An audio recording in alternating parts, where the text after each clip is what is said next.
Assalamualaikum warahmatullahi wabarakatuh. Kami dari tim teaching ekonomi Madrasah Aliyah Ma'arif Dalam Blitar ingin memperkenalkan diri. Yang pertama ada Bapak Insinyur Haji Ahmad Lutfi. Silakan. Oke, seperti yang diperkenalkan tadi, saya di sini mengampu mata pelajaran ekonomi kelas 10 PAR dan kelas 11 PAR. Dan itu sementara. Yang kedua ada Bapak Miftahul Ulum SE MPD. Oke, makasih. Saya mengajar kelas 12 lintas minat dan peminatan. Terima kasih. Lalu ada Ibu Rizka Fatmawati SE. Halo, perkenalkan nama saya Rizka Fatmawati SE. Saya mengajar mata pelajaran ekonomi peminatan kelas 10 MIPA dan lintas minat kelas 10 MIPS. Dan ada Ibu Sania Alfa Salsabila SE. Perkenalkan, nama saya Sania Alfa Salsabila. Saya mengampu mata pelajaran ekonomi lintas minat kelas 11. Lalu saya sendiri Musrianita Kurniasari Syukur SE.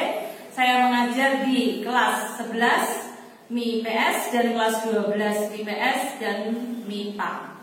Begitu perkenalan dari kami. Wassalamualaikum warahmatullahi wabarakatuh. Assalamualaikum warahmatullahi wabarakatuh. Bismillahirrahmanirrahim. Apa kabar kalian hari ini? Semoga tetap semangat, sehat dalam lindungan Allah Subhanahu wa taala. Pertemuan pertama bersama Bu Rizka dalam materi konsep dasar ilmu ekonomi. Untuk materi selanjutnya nanti kita langsung pada PowerPoint. Mengenal ilmu ekonomi. Sebelum materi konsep dasar ilmu ekonomi, kalian harus mengenal dulu kata ekonomi. Ekonomi berasal dari bahasa Yunani yaitu oikonomia, terdiri dari dua kata. Kata oikos yang berarti rumah tangga dan nomos yang berarti peraturan, aturan atau hukum. Jadi, oikonomia itu adalah aturan masyarakat sebagai kodrat hukum yang menetapkan rumah tangga yang baik. Selanjutnya, tujuan mempelajari ilmu ekonomi. Tujuan mempelajari ilmu ekonomi itu adalah memperoleh pengertian agar setiap tindakan manusia dalam memenuhi kebutuhannya dapat mencapai kemakmuran. Sedangkan ilmu ekonomi itu adalah untuk menerangkan peristiwa-peristiwa kemasyarakatan yang berhubungan dengan usaha-usaha manusia dalam memperoleh kemakmuran. Lalu, inti masalah ekonomi itu adalah kelangkaan atau scarcity. Kelangkaan itu adalah kondisi di mana manusia memiliki sumber daya ekonomi yang terbatas untuk memenuhi kebutuhan yang tidak terbatas. Selanjutnya, kelangkaan itu disebabkan oleh beberapa hal. Yang pertama, ada keterbatasan benda pemenuhan kebutuhan di alam. Contohnya itu minyak bumi ya.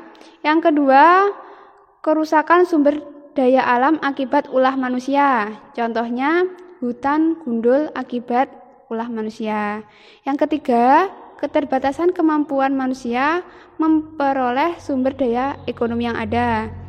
Yang keempat, peningkatan kebutuhan yang lebih cepat dibandingkan penyediaan sarana pemenuhan kebutuhan. Untuk menentukan pilihan yang tepat sesuai dengan kebutuhan dan keinginan itu ada 5. Yang pertama, ada analisis biaya peluang. 2. Analisis biaya manfaat. 3. Mengidentifikasi faktor pendorong kegiatan ekonomi. 4. Menyadari trade-off. Dan yang kelima, berpegang pada prinsip ekonomi. Selanjutnya ada skala prioritas. Skala prioritas itu adalah urutan kebutuhan manusia disusun secara terstruktur berdasarkan tingkat kebutuhan yang segera dipenuhi sampai kebutuhan yang dapat ditunda. Skala prioritas itu dibagi menjadi 3. Ada prioritas pertama, yaitu kebutuhan primer atau kebutuhan sekarang. Jadi harus segera kalian penuhi. Yang kedua, ada prioritas kedua atau kebutuhan sekunder. Artinya kebutuhan masa yang akan datang. Dan yang ketiga, ada prioritas ketiga, itu adalah kebutuhan tersier atau kebutuhan mewah. Terima kasih telah mengikuti materi konsep dasar ilmu ekonomi. Ibu akhiri untuk pertemuan kali ini. Wassalamualaikum warahmatullahi wabarakatuh.